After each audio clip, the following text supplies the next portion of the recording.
Assalamualaikum warahmatullahi wabarakatuh. Kami dari kelompok 4 akan menjelaskan tentang kebutuhan manusia sebagai insan pendidikan dan pola hubungan antar manusia sebagai insan pendidikan. Yang pertama, kebutuhan manusia sebagai insan pendidikan. Di dalam Al-Quran, semangat pendidikan jelas tertuang di ayat yang pertama turun kepada Rasulullah SAW, yaitu perintah Iqra, suatu perintah yang menegaskan arti penting membaca. Nasir Bagi dalam makalah kuliah umum yang disampaikannya menyebut Iqra sebagai sinyal bahwa Islam dibangkitkan dengan cara mengajak kepada manusia untuk berpikir. Sinyal tersebut dapat dimaknai sebagai titik poin urgensi pendidikan bagi setiap insan, karena melatih berpikir adalah bagian dari tugas pendidikan. Arti penting pendidikan menempatkannya pada strata tertinggi kebutuhan manusia. Karena itu, pendidikan menjadi barometer kemajuan dan peradaban.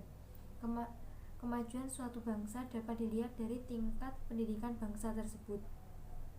Kebutuhan manusia terhadap pendidikan merupakan kebutuhan asasi dalam rangka mempersiapkan setiap insan sampai pada suatu tingkat di mana mereka mampu menunjukkan kemandirian yang bertanggung jawab baik terhadap dirinya maupun terhadap lingkungannya. Dalam konteks ini, pendidikan melatih manusia untuk memiliki tingkat penyesuaian diri yang baik dalam berinteraksi dengan lingkungan atau dengan sesama manusia, mampu dengan lingkungan alam. John S. Rubaker mengemukakan bahwa pendidikan dapat diartikan sebagai suatu proses penyesuaian diri secara timbal balik dari seseorang dengan manusia lainnya dan dengan lingkungannya. 2. Pola hubungan antar manusia sebagai insan pendidikan. Di dalam perkembangannya, manusia tidak hanya melatih dan mengembangkan dirinya hingga batas tertentu, tetapi manusia secara berkesinambungan melatih dan mengembangkan kehidupannya hingga mencapai titik tertinggi, dan usaha tersebut dilakukan secara terus-menerus hingga akhir kehidupan. Secara individu, manusia menghendaki capaian tertinggi, yaitu manusia paripurna atau insan kamil. Dan dalam kehidupan sosial pun demikian. Untuk mencapai predikat manusia sempurna sebagai puncak tertinggi hakikat kehidupannya, maka manusia mengembangkan diri melalui upaya sistematis dan terencana, serta dalam kerangka konsep yang jelas. Konsep inilah yang disebut sebagai pendidikan. Karena itu, pendidikan menjadi pusat dari semua upaya membangun citra manusia paripurna dan menjadikan pendidikan sebagai titik pijak dan strategi utama di dalam membangun manusia yang berkualitas. Suatu hal yang tentu kontradiktif, terlebih lagi jika berbagai konsep yang diklaim sebagai bagian dari kemajuan tersebut sering bertentangan dengan aspek-aspek normatif di dalam kehidupan. Dengan demikian, sebuah pemahaman tentang pendidikan dalam arti yang pura bagi semua umat manusia menjadi kehidupan yang terelakkan. Pendidikan pada manusia bertujuan untuk melatih dan membiasakan manusia sehingga potensi, bakat, dan kemampuannya menjadi lebih sempurna. Ini menggambarkan bahwa manusia membutuhkan pendidikan untuk menjadikan manusia lebih baik, lebih maju, dan lebih sempurna.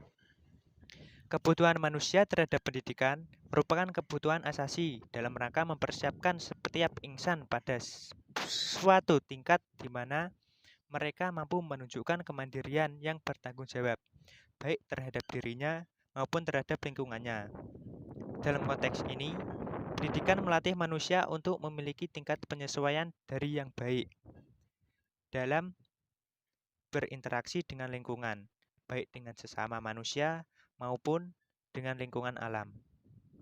Ada pula 3 teori yang berpandangan tentang pendidikan, yaitu nativisme, empirisme, dan konvergensi. Nativisme berpandangan bahwa pertumbuhan dan perkembangan manusia dipengaruhi oleh faktor hereditas atau pembawaan.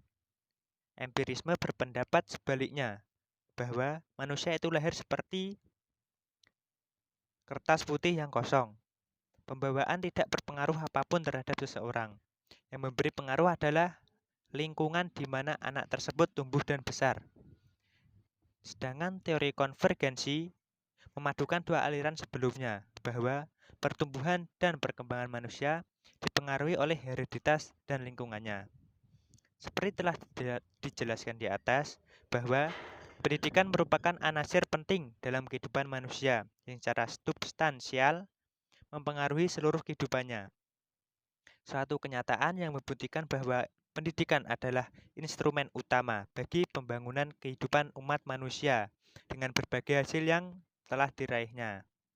Dapat ditegaskan bahwa dinamika kehidupan manusia adalah buah dari proses pendidikan yang terjadi secara semesta dan saling berkontribusi di antara sesama umat manusia.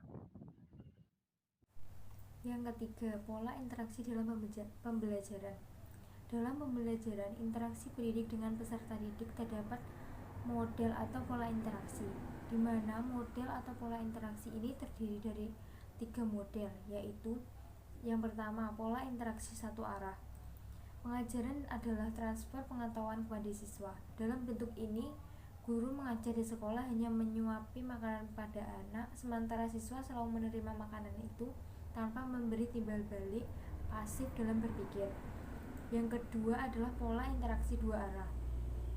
Pola interaksi dua arah merupakan proses mengajar siswa bagaimana cara belajar.